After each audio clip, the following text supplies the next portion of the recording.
कहते हैं कि प्यार दो दिलों का बंधन होता है, लेकिन इन दिलों के बंधनों के बीच में जब दिमाग का रिश्ता जुड़ जाता है, तो वो रिश्ता बहुत जल्द ख़त्म हो जाता है और वो रिश्ता कुछ ऐसे मकाम पर पहुँचता है, जो कि एक सच्ची घटना बन जाती है।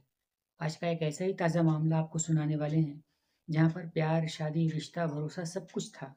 बस नहीं था तो कुछ आपसी समझ, नहीं था तो कुछ ज़िंदगी में कुछ भरोसे वाली बातें और बस इसके बाद एक कत्ल हो जाता है और वो कत्ल एक न्यूज़ बन जाती है। प्यार, शादी और साथ निभाने वाली ये जो कस्में थी, महज़ 60 दिनों के भीतर ही तबाह हो जाती हैं।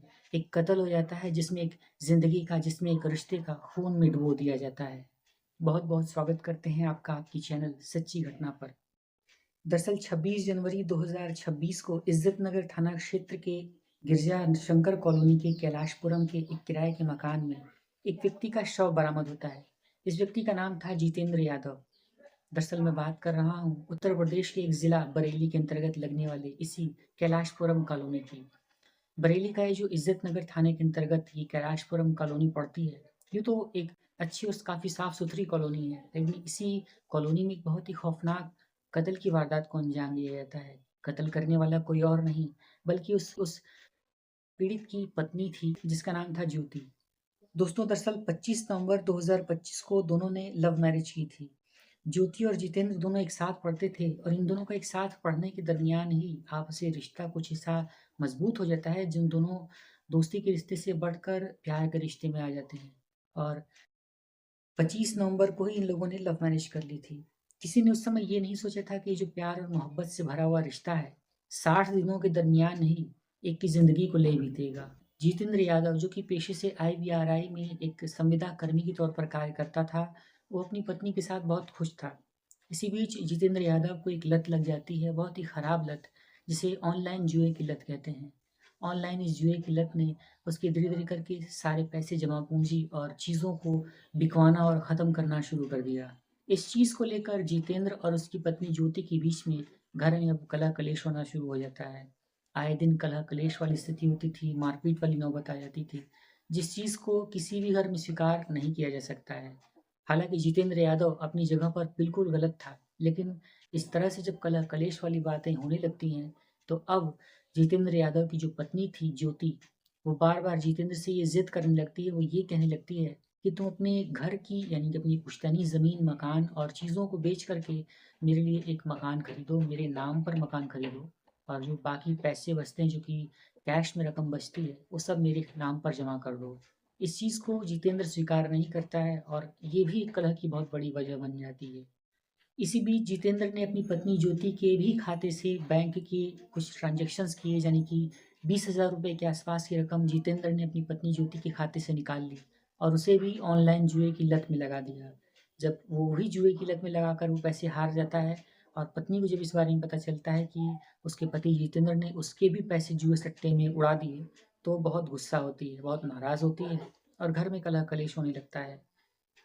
कलह-कलेश वाली स्थिति अब मारपीट और हाथापाई पर उतर पड़ती है, तो इसी बीच ज्योति ने अपने घरवालों को फ़ोन करके बुला लिया, जिसमें उसकी माँ चमेली, उसके पिता कालीचरण मौके पर घर पहुँच जाते हैं और सब लोग मिलकर अपने ही दामाद को बुरी तरह से मारना-पीटना शुरू कर देते हैं।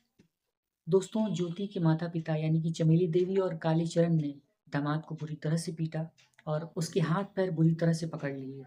जब दामाद उन लोगों के कब्ज़े में आ जाता है, तो उसके बाद उसकी पत्नी ज्योति ने अपने ही पति यानी कि जितेंद्र का गला घोंट कर उसकी जान ले ली। जब जितेंद्र की जान चली जाती है, तो इन तीनों लोगों के होश फाख्ता हो जाते हैं। अब इन लोगों को ये समझ में ही नहीं आता है कि ये लोग करें क्या, बचें कैसे?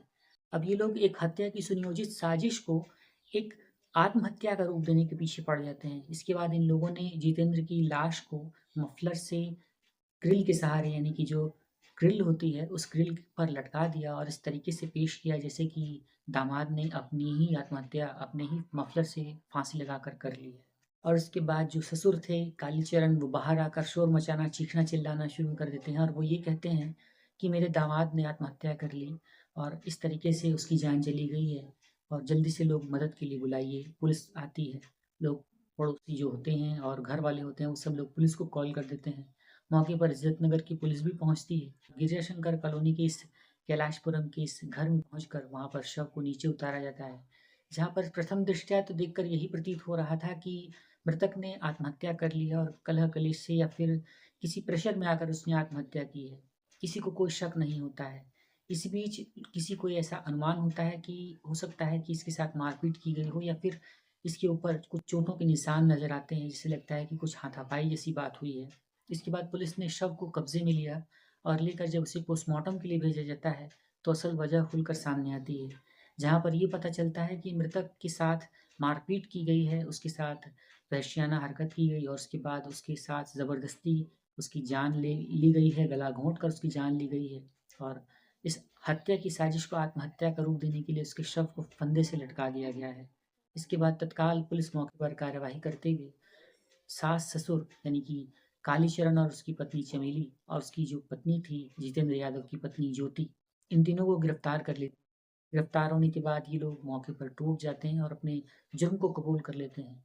इकबालिया जुर्म को कबूल करने के बाद पुलिस 31 जनवरी 2026 को इन तीनों आरोपियों को गिरफ्तार करने के बाद इन्हें जेल भेज देती है। जहाँ पर देखना अब ये है कि आगे इस केस में क्या अपडेट आता है, आगे माननीय न्यायालय इस केस में क्या फैसला सुनाती है। तो इस तरीके से खौफनाक घटनाक्रम जो था वो उत्तर प्रदेश के बरेली ज़िला के अंतर्गत पड़ने वाले गिरजाशंकर कॉलोनी के कैलाशपुरम के एक घर से निकल कर सामने आया है। जहाँ पर इस किराए के मकान को अब इस समय पुलिस सुरक्षा के घेरे में लेकर जाँच-पड़ताल कर रही है और आगे की जो भी जानकारी होगी, वो भी निकल कर सामने आएगी। दोस्तों, इस पूरी सच्ची घटनाक्रम को सुनाने का उद्देश्य किसी का भी दिल दुखाना या किसी को भी परेशान करना तो बिल्कुल भी नहीं है। दरअसल इतना लंबा पुराना रिश्ता जो कि प्यार के रिश्ते और बुनियाद की नींव पर टिका होता है, पति-पत्नी के बीच का इतना मज़बूत और इतना अच्छा रिश्ता महज़ 60 दिनों के भीतर ही एक की जान लेकर के बीतेगा, ख़त्म होगा और कुछ इस तरीके से एक दर्दनाक मोड़ पर इस खूबसूरत से रिश्ते का अंत होगा, किसी ने सोचा भी नहीं था। महज़ घर-द्वार और प्रॉपर्टी के लालच में और पत्नी के साथ इस तरह से ऑनलाइन जुए की लत में एक रिश्ता तबाह होकर रह गया। आप इस पूरी सच्ची घटना के संबंध में क्या कहना चाहते हैं? ज़रूर कमेंट कीजिए, अपनी राय ज़रूर बताइए और एक नई वीडियो लेकर एक नई सच्ची घटना के साथ आपसे बहुत जल्द मुलाकात होती है। तब तक के लिए आप सभी का बहुत-बहुत धन्यवाद इस वीडियो को यहाँ तक देखने के लिए। Thanks for watching.